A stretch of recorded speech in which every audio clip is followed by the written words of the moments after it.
नमस्कार मंडळी, चला भारताचं सौंदर्य आणि वैभव बघायला. पूजा म्हणते त्याप्रमाणे भारताचं सौंदर्य आणि वैभव बघण्यासाठी आज आम्ही आलेलो आहोत दक्षिण सोलापूर या ठिकाणी. कुडल संगम नावाचं एक पावन स्थान आहे, अतिशय पवित्र स्थान आहे. अशा ठिकाणी आम्ही आलेलो आहोत. आज या ठिकाणी आपल्याला दोन प्राचीन मंदिरं बघायची आहेत. एक आहे संगमेश्वर मंदिर आणि दुसरं आहे हरिहरेश्वर मंदिर. ही दोन्ही मंदिरं अतिशय प्राचीन आहेत. त्यातल्या त्यात जे संगमेश्वर मंदिर आहे ते जवळपास 1000 वर्ष जुनं मंदिर आहे आणि तिथे बघण्यासारखं बरंच काही आहे. त्याच्या बाजूलाच भूमीच्या थोडस खाली पायऱ्या उतरून असलेलं हरिहरेश्वर मंदिर, जिथे आता आम्ही उभे आहोत, हे हरिहरेश्वर मंदिर आहे. हे सुद्धा आपल्याला संपूर्णपणे बारकाईने बघायचं आहे. या दोन्ही मंदिरांमध्ये खूप काही बघण्यासारखं आहे. अतिशय सुंदर शिल्पकाम आपल्याला बघायला मिळणार आहे.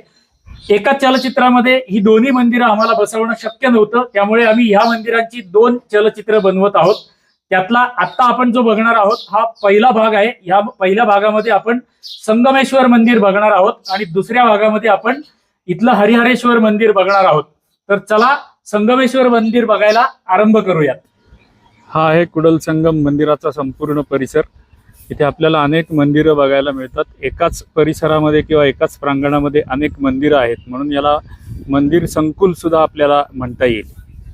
मंदिराच्या प्रांगणात प्रवेश करण्यापूर्वीच आपल्याला इथे पंचकट्टा दिसतो आहे. पंचकट्टा नाव दिलेलं आहे कारण एकाच ठिकाणी 5 प्रकारची झाडं आलेली आहेत. तुम्ही आता पटलावरती बघू शकता, 5 झाडं एकाच ठिकाणाहून आलेली आपल्याला दिसतात. अशी विशेषता आपल्याला फार ठिकाणी बघायला मिळत नाही. मंदिराच्या प्रांगणामध्ये प्रवेश केल्याच आपल्याला डाव्या हाताला अन्नदान हुंडी म्हणून दिसते. पूर्वीच्या प्राचीन कालावधीमध्ये जे व्यापारी उत्तर भारतातून दक्षिण भारतामध्ये जात असायचे, त्या लोकांसाठी इथे अन्नदान करण्यासाठी हुंडी ठेवलेली आहे. हा दगडी रांजण या ठिकाणी आपल्याला बघायला मिळतो. हत्तर संगम किंवा कुडल संगम पासून जवळ असलेली क्षेत्रांची नावं इथे लिहिलेली आहेत. सिद्धेश्वर मंदिर, त्यांची अंतर पण लिहिलेली आहेत. मी फक्त नावं वाचतो. सिद्धेश्वर मंदिर, स्वामी मंदिर अक्कलकोट, काशीलिंग मंदिर जेऊर, सिद्धेश्वर मंदिर माचनूर, तुळजाभवानी मंदिर तुळजापूर, दत्तात्रय मंदिर गाणगापूर, नागनाथ मंदिर वडवळ, शंकरलिंग मंदिर धुळखेड, विठ्ठल मंदिर पंढरपूर, भगवंत मंदिर बार्शी, दामाजी पंत मंदिर मंगळवेढा, गुरुदेव रानडे आश्रम निंबाळ, नागम्मा देवी मंदिर नांदणी आणि दानम्मा देवी मंदिर गुड्डापूर अशी स्थानं या स्थानापासून जवळ आहेत, जी आपण बघायला जाऊ शकतो. आता आपण जो दगडी रांजण बघितला त्याच्या बरोबर समोर हे आपल्याला छोटं एक मंदिर दिसतंय. शिखर नवीन बनवलेलं दिसतंय, पण खालचं मंदिर प्राचीन दिसतंय. आपण जवळ जाऊन बघूया हे मंदिर कशाचं आहे. हे नवीन बांधलेलं मंदिर दिसतंय. प्राचीन आहे का जुनं आहे माहित नाही, पण मंदिराच्या प्रांगणामध्ये प्रवेश करतानाच आपल्याला पहिल्यांदा मारुतीरायाचं दर्शन घडतं. हे मारुतीरायाचं मंदिर आहे. मारुतीरायाचं दर्शन आपण आतमध्ये जाऊन घेऊया. मनोजवं मारुततुल्य वेगं जितेंद्रियं बुद्धिमतां वरिष्ठं वातात्मजं वानरयूथ मुख्यं श्रीरामदूतं शरणं प्रपद्ये. मारुतीरायाच्या मंदिरापासून थोडंसं पुढं आलं की उजव्या हाताला आपल्याला स्वामी समर्थ आणि दत्तगुरूंचं मंदिर बघायला मिळतं. आता आपण जे दर्शन घेत आहोत ते स्वामींचं आणि दत्तगुरूंचं दर्शन घेत आहोत. आतून पुन्हा एकदा तुम्हाला दाखवतो. ह्या मारुतीरायाचं सर्वात पहिल्यांदा आपण दर्शन घेतलं. डावीकडे असलेल्या स्वामींचं आणि दत्ताचं दर्शन आपण घेतलं. तिथून थोडंसं काही पायवलं पुढे आल्यानंतर आपल्याला बहुमुखी लिंगाचं दर्शन होतं. आता आपल्याला जे समोर पटलावर दिसतंय हे बहुमुखी लिंगाचं मंदिर आहे. आतमध्ये जाऊन आपण दर्शन घेऊया. ही इथली विशेषता आहे. बहुलिंग मंदिराच्या प्रांगणामध्ये आल्यानंतर ह्या लिंगाची माहिती या ठिकाणी फलकावरती लिहिलेली आपल्याला बघायला मिळते. आता आपण जो फलक बघितला त्या फलकावरती लिहिल्याप्रमाणे या शिवलिंगावरती शिवाच्या एकूण 359 मूर्ती कोरलेल्या आहेत. अशा प्रकारचं जगातलं हे एकमेव शिवलिंग आहे. 359 बाहेरनं कोरलेल्या शिवमूर्ती आणि मुख्य एक शिवलिंग असे मिळून 360 शिवलिंग किंवा शिवाचं दर्शन आपल्याला ह्या ठिकाणी घडतं.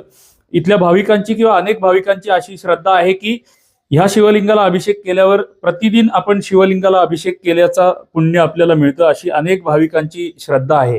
हे बहुमुखी शिवलिंग आपल्याला फक्त जगामध्ये ह्याच ठिकाणी बघायला मिळतं, जे अन्य कुठेही तुम्हाला बघायला मिळणार नाही.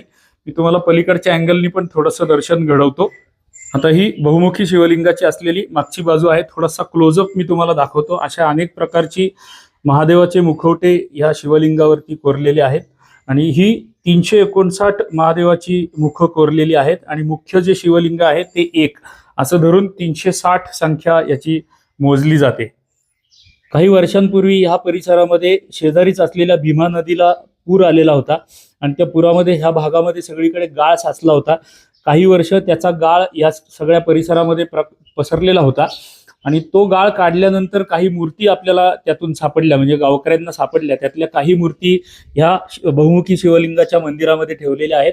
श्रीकृष्णाची एक सुंदर मूर्ती आपल्याला, प्राचीन मूर्ती या ठिकाणी बघायला मिळते. त्याच्या शेजारी असलेली एक सूरसुंदरीची शिल्प आपल्याला बघायला मिळतं. शेजारी गाय असावी, आता ती अर्धी तुटलेली आहे. इथे तुम्ही बघू शकता हे एक शिल्प या बहुमुखी शिवलिंगाच्या बाजूलाच ठेवलेलं आहे. या बहुमुखी शिवलिंगाच्या मागच्या बाजूला सुद्धा एक शिल्प ठेवलेलं आपल्याला दिसतं. हे पण अर्धवट अवस्थेमध्ये गाय आणि वासरू जवळ असलेलं एक शिल्प आहे आणि सूरसुंदरीचं किंवा कुठल्या तरी देवतेचं शिल्प असावं. अर्थात हे भग्न झालेलं असल्यामुळे ओळखू येत नाहीये. हे बहुमुखी शिवलिंग सोडून जगामध्ये आतापर्यंत 12 शिवमुख असलेली शिवलिंग अनेक ठिकाणी सापडलेली आहेत, पण 359 शिवमुख असलेलं हे एकमेव जगातील शिवलिंग आहे. आता आपण पुढे जाऊन हरिहरेश्वर आणि संगमेश्वर यांची दर्शनं घेणार आहोत. आता आपण बघितलेलं बहुमुखी शिवलिंगाचं मंदिर हे वरती आहे आणि त्याच्या खाली भुयारामध्ये एक मंदिर आहे, म्हणजे भूमीच्या खाली एक मंदिर आहे आणि कुठल्या तरी महाराजांची खाली समाधी आपल्याला दिसते किंवा मूर्ती आपल्याला दर्शनाला मिळते. आता आपण जे पटलावरती बघत आहोत, श्री क्षेत्र संगमेश्वर देवस्थान कुडल संगम.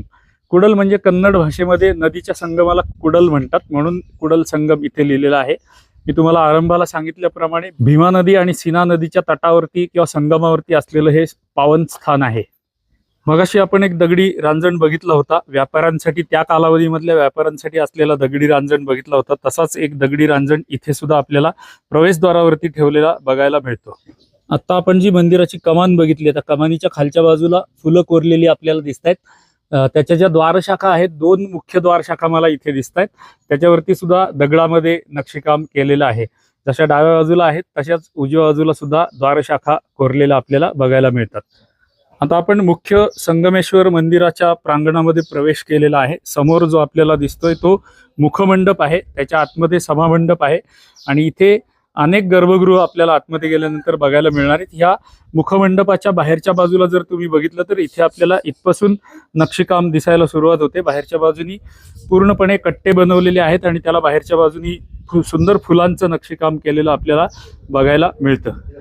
आता तुम्ही पटलावरती बघू शकता, समोर जो मुखमंडप आपल्याला दिसतोय त्या मुखमंडपाला 4 स्तंभ बनवलेले दिसतात.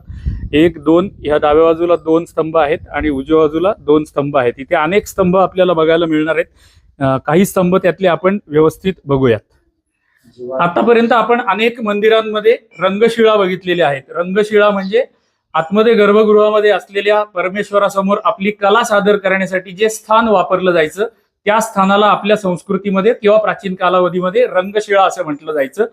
ही रंगशिळा अनेक मंदिरांमध्ये आपण गोल आकाराची बघितलेली आहे. काही मोजक्या मंदिरांमध्ये, चालुक्य शैलीमधल्या मंदिरांमध्ये आपल्याला चौकोनी आकाराच्या रंगशिळा बघायला मिळतात. इथे सुद्धा तुम्ही बघू शकता चौकोनी आकाराची रंगशिळा आहे, ज्याच्यावरती नंदी महाराज आहेत.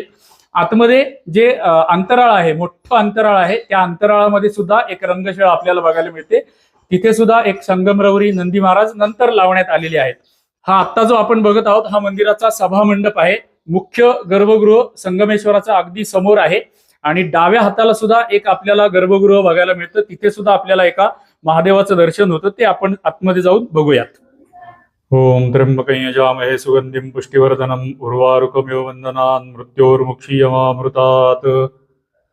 ओम तत्पुरुषाय विद्महे महादेवाय धीमहि तन्नो रुद्रः प्रचोदयात्. हर हर महादेव शंभो. आता आपण जर ह्या मंदिराचं आणखी एक विशेषत्व आहे, इथून बाहेरून जर आपण बघायला सुरुवात केलं तर पहिला उमरा, दुसरा उमरा, तिसरा उमरा असं जर आपण सगळे उमरे मोजत गेलो तर इथे आपल्याला एकूण 7 उमरे या मंदिराला गर्भगृहापर्यंत जाईपर्यंत बघायला मिळतात. मानवाच्या शरीरामध्ये 7 मुख्य चक्र असतात किंवा केंद्र असतात, त्याचं प्रतिनिधित्व करणारे 7 उमरे आपल्याला ह्या मंदिरामध्ये बघायला मिळतात. संगमेश्वर मंदिराचे पुजारी सुदीप पुजारी म्हणून आहेत, ते आपल्याला ह्या स्थानाबद्दल थोडक्यात माहिती सांगतायत, ती आपण त्यांच्याकडून आता श्रवण करूयात. माझं नाव सुदीप पुजारी आहे. या संगमेश्वर मंदिराचा मी पुजारी आहे. इथे हे मंदिर म्हणजे जे मूर्ती आहे ना, ते त्या देवाचं नाव संगमेश्वर आहे आणि हे 1000 वर्षापूर्वीचं मंदिर आहे. चालुक्य काळातील चालुक्य राजांनी बांधलेले हे 1000 वर्षापूर्वीचं मंदिर आहे. तिथं बाहेर प्रूफ म्हणून तिथं शिलालेख पण लिहिलेला आहे. म्हणजे शके 940 या 1018 साली बांधलेलं हे म्हणजे पुरातत्व मंदिर आहे. वर्षातून एकदा पाडव्याच्या सुमारास म्हणजे 23 किंवा 24 मार्चच्या आसपास वर्षातला एक दिवस असा असतो की सकाळी पूर्वेकडे उगवलेल्या सूर्याचे सूर्यकिरण या मार्गाने आतमध्ये येऊन सरळ थेट आतमध्ये गर्भगृहामध्ये असलेल्या शिवलिंगापर्यंत पोहोचतात. ही एक ह्या मंदिराची विशेषता आहे. अशा अनेक विशेषता आपल्याला त्या मंदिरांमध्ये, प्राचीन मंदिरांमध्ये गेल्यानंतर आपल्याला बघायला मिळतात किंवा ऐकायला मिळतात. आपण कोणत्याही मंदिरामध्ये जेव्हा दर्शनाला जातो त्यावेळेला नुसतं मंदिरामध्ये देवाचं दर्शन घेऊन लगेच निघून जाण्यात अर्थ नसतो. अशा छोट्या छोट्या ज्या माहिती असतात मंदिराच्या, त्या माहिती जाणून घेण्याचा आपण प्रयत्न केला तर ते मंदिर बघण्याचा आपला जो आनंद असतो तो द्विगुणित होतो. म्हणून आम्हाला जेवढी माहिती समजती तेवढी आमच्या चलचित्रांमध्ये देत असतो. मी अनेक मंदिरांमध्ये तुम्हाला सांगितलेलं आहे. आपण जेव्हा खिद्रापूरचं मंदिर बघितलं होतं कोपेश्वराचं, त्या मंदिरामध्ये मी तुम्हाला सांगितलं होतं की आपल्या प्राचीन कालावधीमध्ये स्त्रियांना खूप महत्व दिलं जायचं. त्याचं एक चिन्ह आपल्याला इथे सुद्धा बघायला मिळतं. तुम्ही आता भूमीवरती बघू शकता 3 स्त्रियांच्या मुद्रा, नमस्कार मुद्रामध्ये असलेल्या तुम्हाला 3 स्त्रिया बघायला मिळत असतील. एक इकडून देवाकडे तोंड केलेली आहे, एक अशी आहे वरती तोंड केलेली, आणि एक अशी आहे. स्त्रियांनी दंडवत किंवा दंड नमस्कार घालत देवाला आतमध्ये दर्शनाला जायचं आणि त्यांना त्या कालावधीमध्ये प्राधान्य दिलं जायचं हे दाखवणारं शिल्प आपल्याला इथे भूमीवरती पाषाणामध्ये कोरलेली बघायला मिळतात. जेव्हा आपण आतमध्ये गर्भगृहात जातो तिथेही याचं एक कनेक्शन आहे जे मी तुम्हाला आतमध्ये जाऊन दाखवतो. आता आपण ज्या 3 महिलांच्या किंवा स्त्रियांच्या मुद्रा बघितल्या त्याचं प्रतिनिधित्व करणाऱ्या 3 पायऱ्या इथे आहेत. म्हणजे अधोगतीकडून उन्नतीकडे मार्गक्रमण. आपण जेव्हा परमेश्वराकडे जेव्हा जातो त्यावेळेला अंधाराकडून प्रकाशाकडे आपलं जाणं होतं, किंवा आपण असंही म्हणतो की आपलं अधोगतीकडून उन्नतीकडे जाणं होतं. म्हणून त्याचं प्रतिनिधित्व करणाऱ्या 3 पायऱ्या पाषाणामध्ये बनवलेल्या आपल्याला इथे बघायला मिळतात. जशा बाहेर दंडवत किंवा दंड प्रणाम करणाऱ्या महिलांच्या मुद्रा आपण बघितल्या, तशा 3 पायऱ्या इथे प्रातिनिधिक स्वरूपात केलेल्या आहेत. मंदिराच्या गर्भगृहाच्या बाहेर असलेल्या अंतराळामधले हे स्तंभ आहेत. अत्यंत सुंदर गोलाकार या ठिकाणी केलेले आपल्याला बघायला मिळतात. चौकोन सगळे स्तंभ समान आकाराचे आहेत आणि अखंड पाषाणामध्ये घडवलेले हे स्तंभ आहेत. इथेही तुम्ही बघू शकता ड्राय जॉईंट पद्धतीने केलेलं बांधकाम आपल्याला बघायला मिळतं. शिसा, तांबा, चुना काही न वापरता ड्राय जॉईंट पद्धतीने, म्हणजे खालच्या दगडाला एक खड्डा असतो आणि वरच्या दगडाला प्रोजेक्शन केलेलं असतं आणि त्या खालच्या दगडाच्या खड्ड्यामध्ये वरचा दगड अडकवलेला असतो. अशा पद्धतीने जे बांधकाम केलं जातं मंदिराचं त्याला ड्राय जॉईंट पद्धत किंवा शुष्क सांधा पद्धत असं म्हटलं जातं. तर शुष्क सांधा पद्धतीनेच बनवलेले सांधे आपल्याला या ठिकाणी बघायला मिळतात आणि तशीच संपूर्ण मंदिराची रचना आहे, कारण हे प्राचीन मंदिर आहे. अजून एक सुंदर गोष्ट मला या मंदिराच्या अंतराळामध्ये दिसलेली आहे, जी तुम्हाला जवळ जाऊन दाखवतो. त्या कोपऱ्यामध्ये मला ती सुंदर गोष्ट दिसलेली शिल्प दिसलेलं आहे, मी तुम्हाला जवळ जाऊन दाखवतो. चालुक्य शैलीमधली आपण काही मंदिरं आपल्या वाहिनीवरती बघितलेली आहेत. त्यातल्या काही मंदिरांमध्ये म्हणजे उदाहरणार्थ खिद्रापूरच्या कोपेश्वर मंदिरामध्ये आणि सातारा जवळच्या काही मंदिरांमध्ये, नागनाथ मंदिरामध्ये आपल्याला अशा प्रकारचं शिल्प बघायला मिळालेलं होतं. आता अर्थात हे जीर्ण झालेलं शिल्प आहे, पण आपण हे सहज ओळखू शकतो त्या शिल्पांशी संबंध लावून किंवा त्याचं कनेक्शन जोडून. हे सप्तमातृकांचं शिल्प आहे. चालुक्य राजांच्या देवता सप्तमातृका होत्या, म्हणून सप्तमातृकांचं शिल्प आपल्याला चालुक्यांनी बांधलेल्या सर्व मंदिरांमध्ये बघायला मिळतं किंवा बऱ्याचशा मंदिरांमध्ये बघायला मिळतं. मध्यभागी सप्तमातृका ह्या शिल्पामध्ये असतात. एका बाजूला महादेव असतो आणि दुसऱ्या बाजूला गणराया असतात, म्हणजे गणेशजी असतात, गणपती असतो. हे सप्तमातृकांचं शिल्प ही चालुक्य शैलीतील मंदिरांची विशेषता आहे, जी आम्हाला इथे सुद्धा बघायला मिळाली. श्री संगमेश्वर मंदिर प्राचीन आलेख. ओम स्वस्ती सकू 940. काळयुक्त संवत्सरे माडा कदुनकलिका धेळा पंडित गदतो आयता मच 000 मिनिट 00 छिमळ नि 1000 वधिनो विजेता होईता. या आलेखात मंदिराचा शक 940 सन 1018 हा कालखंड स्पष्टपणे दिलेला आहे. या प्रवेशद्वारामधून आपण आतमध्ये आलो होतो. इथे मुखमंडप आहे. मुखमंडपाला 4 स्तंभ बनवलेले दिसतात. असे स्तंभ आपण अनेक मंदिरांमध्ये बघितलेले आहेत, त्यामुळे त्याचं फारसं वर्णन मी करणार नाही. इथे आपल्याला अनेक स्तंभ मुखमंडपाला आणि आतमध्ये आल्यानंतर सभामंडपाला बघायला मिळतात. ह्या बाजूला एक मुखमंडप आहे. आपण आत्ता जो आलो तो एक, हा दुसरा मुखमंडप आहे. आतमध्ये आल्यावरती आपल्याला सभामंडप दिसतो. सभामंडपामध्ये नंदी महाराज आहेत. नंदी महाराजांवरती सुंदर शिल्पकाम केलेलं आहे. असे नंदी महाराज सुद्धा आपण अनेक चलचित्रांमध्ये आतापर्यंत बघितलेले आहेत आणि त्यासारखेच हे सुंदर नक्षीकाम केलेले नंदी महाराज आपल्याला इथे बघायला मिळतात. चारी बाजूनी मी तुम्हाला दाखवत आहे. नंदीवरचे दागिने तुम्ही बघू शकता, अतिशय सुंदर नक्षीकाम केलेले आणि अखंड पाषाणामध्ये निर्मिती केलेले नंदी महाराज इथे आहेत. मुख्य गर्भगृहामध्ये जे शिवलिंग आहे ते सोडून इथे अन्य 4 शिवलिंग होती किंवा आहेत. आपण त्यातलं एक आत्ता बघत आहोत. सभामंडपातून डाव्या हाताला आपल्याला ह्या शिवलिंगाचं दर्शन घडतं. उरलेली 3 शिवलिंग गर्भगृहाच्या मार्गावरती आहेत, ती आता आपण आतमध्ये जाऊन बघूयात. पुढची 2 किंवा पुढची 3 शिवलिंग दाखवण्यासाठी मी पुन्हा मंदिराच्या अंतराळामध्ये आलेलो आहे. आता तुम्ही इथे डावीकडे बघू शकता, इकडे एक गर्भगृह आहे, छोटं गर्भगृह. ह्याच्यामध्ये एका आपल्याला शिवलिंगाचं दर्शन होतं. त्याच्या उजव्या बाजूला जर आपण बघितलं तर इथे मुख्य गर्भगृह आहे. हे मुख्य गर्भगृहामधलं संगमेश्वराचं मुख्य पिंडी किंवा शिवलिंग, आणि त्याच्या उजव्या हाताला जर आपण बघितलं तर समोरच्या बाजूला सुद्धा आपल्याला एका शिवलिंगाचं दर्शन होतं. म्हणजे इथे 5 शिवलिंगांचं दर्शन आपल्याला घडतं. त्यातली आता आपण 4 बघितली. बाहेरनं येताना आतमध्ये डाव्या हाताला 1 बघितलं, इथे 3 बघितली, आणि 5वं जे आहे ते बाहेरच्या बाजूला आहे. त्याचं स्थान मी तुम्हाला दाखवतो. आता आपण जी 4 शिवलिंग बघितली त्यातलं 5वं, त्याच्या पुढचं 5वं शिवलिंग मंदिरामध्ये प्रवेश करताना मंदिराच्या प्रांगणाच्या म्हणजे सभामंडपाच्या बाहेरच्या बाजूला ह्या ठिकाणी होतं. आता मंदिराचा जीर्णोद्धार चालू असल्यामुळे तेच ठिकाण रिकामं करण्यात आलेलं आहे. जीर्णोद्धार जेव्हा पूर्ण होईल त्यावेळेला त्या शिवलिंगाची पुनर्स्थापना ह्याच ठिकाणी केली जाईल. पूर्वीच्या कालावधीमध्ये आरतीच्या वेळेला अशा प्रकारचे मोठे नगारे वाजवले जायचे, किंवा काही वेळेला युद्ध प्रसंगामध्ये सुद्धा अशा मोठ्या आकाराचे नगारे वाजवले जायचे.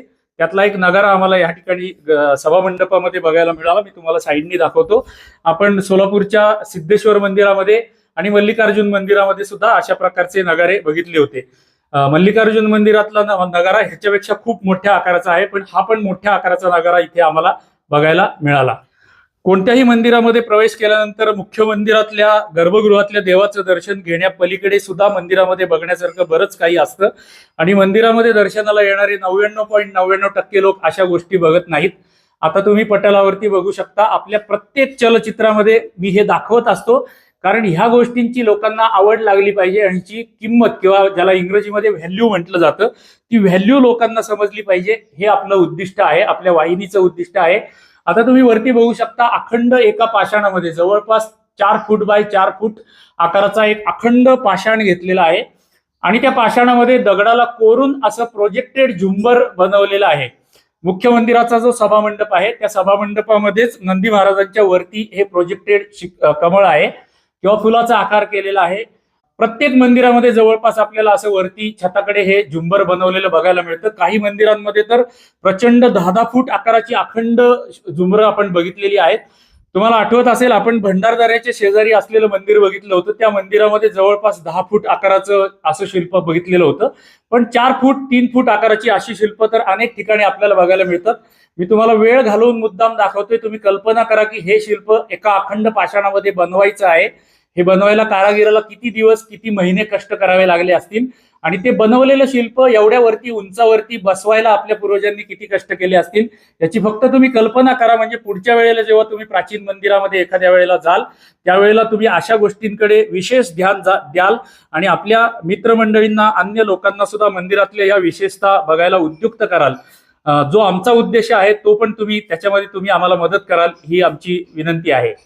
या मंदिराची जशी आम्हाला माहिती मिळाली त्याप्रमाणे किंवा जसं मला दिसतंय त्याप्रमाणे मी तुम्हाला दाखवतोय. थोडासा क्रमवारी पुढे मागे होती.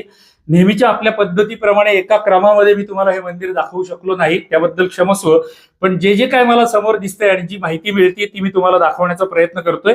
मगाशी बघितलेल्या नमस्कार मुद्रा महिलांच्या इथे होत्या. त्याच्या समोरच आपल्याला अंतराळाचं प्रवेशद्वार बघायला मिळतं. हे प्रवेशद्वार विशेष बघण्यासारखं आहे, म्हणून मी तुम्हाला वेळ घालवून दाखवत आहे. अशी प्रवेशद्वार आपण अनेक ठिकाणी बघितलेली आहेत, पण सर्वांनी सर्व चलचित्र बघितलेली असतीलच असं नाही. हे प्रवेशद्वार आपण बघूयात. खालच्या बाजूला कीर्तिमुख नाहीये. महादेवाचं मंदिर असून सुद्धा इथे आपल्याला कीर्तिमुख बघायला मिळत नाही. इथे यंत्राचा आकार केलेला आहे. कदाचित हे महादेवाचं शिवयंत्र पण असावं, मला माहित नाही. तुम्हाला जर माहिती असेल तुमच्यापैकी कोणाला तर तुम्ही सांगू शकता. एक यंत्राचा आकार इथे केलेला आहे. इथल्या द्वारशाखा अतिशय बघण्यासारख्या आहेत. डाव्या बाजूला मला बघायला मिळतात 1, 2, 3 द्वारशाखा आपल्याला या ठिकाणी बघायला मिळतात. सगळ्यात पहिली जी द्वारशाखा आहे त्याच्यावरती फुलांची नक्षीकाम केलेलं आहे. दुसरी द्वारशाखा जी आहे त्याच्यावरती सुंदर नक्षीकाम केलेलं आपल्याला बघायला मिळतं. आता मी तुम्हाला ती मधली जी मुख्य द्वारशाखा आहे ती दाखवतो. इथे सुंदर शिल्पकाम केलेलं आहे. किती बारीक आकाराचं कोरीव काम या ठिकाणी केलेलं आपल्याला बघायला मिळतं. आणि सगळ्यात महत्वाची विशेषता, तुम्ही ह्यापूर्वीची चलचित्र बघितली नसतील तर तुम्हाला पुन्हा एकदा दाखवतो की ह्या ठिकाणी आपल्याला जे बघायला मिळतं एक अतिशय सुंदर विशेषता आहे. तुम्हाला क्लोजअप मध्ये दाखवतो. आता तुम्ही पटलावरती बघत आहात. माझं बोटाकडे लक्ष ठेवा. माझं बोट मी या दगडाच्या मागच्या बाजूला घातलेलं आहे. इथे हा दगडाचा समोरचा जो भाग आहे हा जसाच्या तसा ठेवण्यात आलेला आहे आणि त्याच्या मागचा भाग कोरून काढण्यात आलेला आहे. तसंच प्रकार इथे वरती केलेला आहे. तिथे माझं बोट सुद्धा जात नाही, एवढ्या छोट्या आकाराचं कोरीव काम केलेलं आहे. म्हणजे हा आतला भाग जो आहे हा दगडाचा कोरून काढलेला आहे.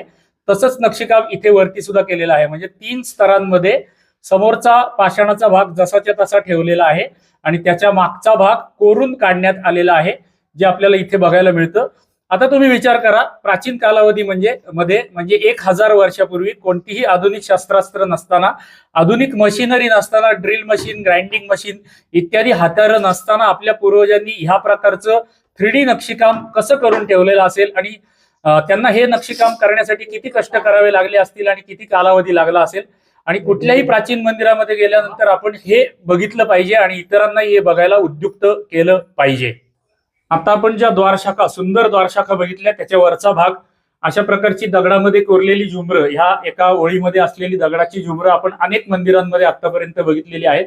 त्याच्या वरच्या भागामध्ये प्राचीन कालावधीमध्ये इथे काही शिल्प असावीत, पण कालांतराने ती जीर्ण झालेली असावीत किंवा गळून पडली असावीत. पण अनेक मंदिरांमध्ये ह्या भागामध्ये आपल्याला शिल्पकाम बघायला मिळालेलं आहे.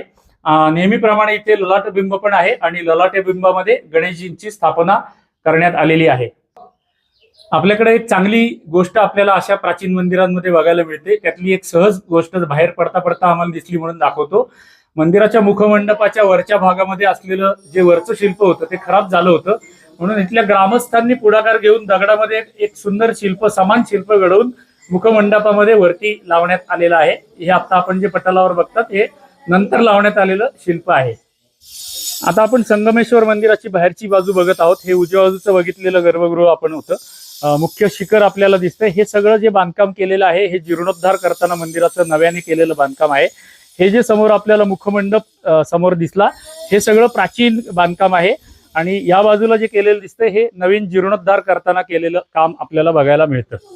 ही मुखमंडपाची बाहेरची बाजू आपण बघत आहोत. दुसरी बाजू, सध्या मंदिराचं तटबंदीचं काम सुद्धा चालू आहे, जीर्णोद्धाराचं काम चालू आहे. ही प्राचीन तटबंदी सुद्धा आता दुरुस्त करण्यात येत आहे. आता मंदिराच्या मुखमंडपाच्या बाहेरच्या भागामध्ये आपल्याला या 2 नागदेवतांचं शिल्प बघायला मिळतं. आपण सिद्धेश्वर किंवा मल्लिकार्जुन मंदिर जेव्हा बघितली त्यावेळेला मी तुम्हाला सांगितलं होतं की सोलापूरच्या भागामध्ये किंवा कर्नाटकाच्या ह्या भागामध्ये नागदेवतांना खूप महत्व दिलं जायचं. आपल्याला ह्या भागातल्या मंदिरांमध्ये अशा प्रकारच्या नागदेवतांची शिल्प बघायला मिळतात. आता सध्या ही शिल्प बाहेर ठेवलेली आहेत. यांची मुख्य स्थान जे आहे ते मंदिराच्या तटबंदीमध्ये इथे समोर जे देवकोष्टक आपल्याला दिसतंय ह्या देवकोष्टकामध्ये यांचं स्थान होतं. आता जीर्णोद्धार चालू आहे या तटबंदीचा, म्हणून सध्या हे काढून समोर ठेवण्यात आलेली आहेत. आता आपण संगमेश्वर मंदिराची तटबंदी बघत आहोत. ही प्राचीन तटबंदी होती, त्याचं आता जीर्णोद्धाराचं काम चालू आहे. खालचा भाग जो दिसतो आहे तो जुना आहे किंवा प्राचीन आहे, त्याला वरती नवीन जीर्णोद्धार करण्यात येत आहे. इथे तुम्हाला अनेक देवकोष्टक बघायला मिळतील. या देवकोष्टकांमध्ये प्रत्येक देवकोष्टकामध्ये एक शिवलिंग होतं. म्हणजे जशी सोलापूरमधल्या मंदिरांमध्ये अनेक शिवलिंग आपण बघितली होती तशी शिवलिंग आपल्याला ह्या देवकोष्टकांमध्ये सुद्धा पूर्वीच्या कालावधीमध्ये होती. आता जीर्णोद्धार झाल्यावर पुन्हा त्यांची स्थापना या ठिकाणी करण्यात येईल. हे सगळं संगमेश्वर मंदिराचं प्रांगण आहे. मंदिराच्या बाहेरच्या बाजूनी बघत असताना हे श्रीकृष्णाचं एक प्राचीन शिल्प आम्हाला बघायला मिळालं. मुख्य गर्भगृह जर बघितलं किंवा गर्भगृहामध्ये जाण्याचा मार्ग ह्या बाजूला आहे, त्याच्या डाव्या बाजूला मंदिराच्या बाहेरच्या बाजूनी हे श्रीकृष्णाचं सुंदर शिल्प आहे. आता आपण सिद्धेश्वर मंदिराची बाहेरनं उजवी बाजू, मुख्य गर्भगृहाची बाहेरनं उजवी बाजू बघत आहोत. हे शिखर आपल्याला ह्या बाजूने असं दिसतं. हे नवीन बनवण्यात आलेलं आहे जीर्णोद्धार करताना. मंदिराच्या प्रांगणामध्ये डाव्या बाजूच्या कोपऱ्यामध्ये अन्नपूर्णा देवीचं एक मंदिर आहे, ते आपण आता जवळ जाऊन बघूयात. आता आपण जे पटलावर बघत आहोत हे अन्नपूर्णा मातेचं दर्शन आपण घेत आहोत. ही आहे अन्नपूर्णा माता, जी मंदिराच्या प्रांगणामधल्या डाव्या कोपऱ्यामध्ये आहे. मुख्य मंदिराच्या बरोबर मागच्या बाजूला तटबंदीमध्ये संगमाकडे जाण्याचा मार्ग आहे. आता जिथे पूजा आणि शिरीष उभे आहेत तिथून बाहेर जाता येतं आपल्याला. संगमाकडे इथून आपण जाऊ शकतो. मंदिराच्या प्रांगणात मागच्या बाजूनी बाहेर आलं की आपल्याला नद्यांचा संगम बघायला मिळतो. इथे आता तुम्हाला झाडांच्या पलीकडे इथे जे पाणी दिसतंय ही भीमा नदी आहे, जी भीमाशंकर वरून येते. आणि ह्या बाजूला डाव्या बाजूला जर बघितलं तर समोर आपल्याला सीना नदी दिसते. म्हणजे ह्या बाजूनी सीना नदी येते आणि इथे समोर बरोबर 2 नद्यांचा संगम आहे आणि म्हणून या स्थानाला संगमेश्वर मंदिर असं नाव आहे. आता आपण संगमाकडे जाण्याचा हा मार्ग बघितला होता. त्याच्याबरोबर इथे समोर मुख्य गर्भगृहाच्या बाहेरच्या बाजूला म्हणजे उजव्या बाजूला आपल्याला गोमुखाची जागा मिळते. इथे गोमुख कुंड सुद्धा आपल्याला बघायला मिळतं. आतमध्ये शिवाला केलेल्या अभिषेकाचं तीर्थ या ठिकाणी बाहेर येतं. कदाचित ह्या ठिकाणी पूर्वी मकरमुख असेल, कारण हे 1000 वर्ष जुनं मंदिर आहे, तर इथे मकरमुख असण्याची शक्यता आहे. आता सध्या इथे काही नाही, पण तीर्थ या ठिकाणाहून बाहेर येतं. आपल्याला समोर जे आता खाली दिसतंय हे हरिहरेश्वराचं मंदिर आहे. म्हणजे इथं मुख्य 2 मंदिरं आहेत, एक संगमेश्वर मंदिर आणि दुसरं हरिहरेश्वर मंदिर. हरिहर म्हणजे हर आणि हरी या दोघांचा संगम या ठिकाणी आपल्याला बघायला मिळतो. म्हणजे मागच्या बाजूला असलेलं तुम्ही इथे बघू शकता, मागे आपल्याला आता इथे नदी दिसते आहे. ह्या 2 नद्यांचा संगम, या दोन्ही बाजूने येणाऱ्या 2 नद्यांचा संगम, त्याच्या तीरावरती असलेलं हे संगमेश्वर मंदिर आणि हरिहरेश्वर मंदिर म्हणजे हर आणि हरी या दोघांचा संगम सुद्धा इथे आहे. अशी विशेष स्थान आपल्याला या ठिकाणी बघायला मिळतं. तर दर्शक हो, कुडाल संगम नावाच्या ठिकाणी असलेलं अत्यंत प्राचीन आणि सुंदर असलेलं संगमेश्वर मंदिर आज आपण बघितलं. आम्हाला तर हे मंदिर अत्यंत आवडलं. आशा करतो की तुम्हालाही हे मंदिर आवडलं असेल. जर हे आम्ही दाखवलेलं आज प्राचीन असलेलं संगमेश्वर मंदिर आवडलं असेल तर पूजा तुम्हाला आता काहीतरी प्रार्थना करत आहे, जी नेहमीची प्रार्थना आहे. कृपया आमच्या व्हिडिओला लाईक करा, सबस्क्राईब करा आणि कमेंट करा, हीच नम्र विनंती. म्हणजे पूजाला म्हणायचं आहे की आमच्या चलचित्राला लाईक नक्की करा, एक छोटीशी टिप्पणी नक्की करा. टिप्पणी म्हणजे कॉमेंट. टिप्पणी नक्की करा. ही मंदिरं, प्राचीन मंदिरं अधिक लोकांपर्यंत ऑटोमॅटिकली पोहोचण्यासाठी तुमच्या लाईकचा आणि कॉमेंटचा खूप लाभ होतो. त्यामुळे कॉमेंट अवश्य करा. अजून जर आमच्या चॅनलला तुम्ही सबस्क्राईब किंवा फॉलो केलं नसेल तर फॉलो सुद्धा करा, ही तुम्हाला नम्र विनंती आहे. चला तर मग अशाच कुठल्या तरी पुढच्या प्राचीन मंदिरामध्ये भेटूयात. तोपर्यंत आपणा सर्वांना धन्यवाद, धन्यवाद, धन्यवाद.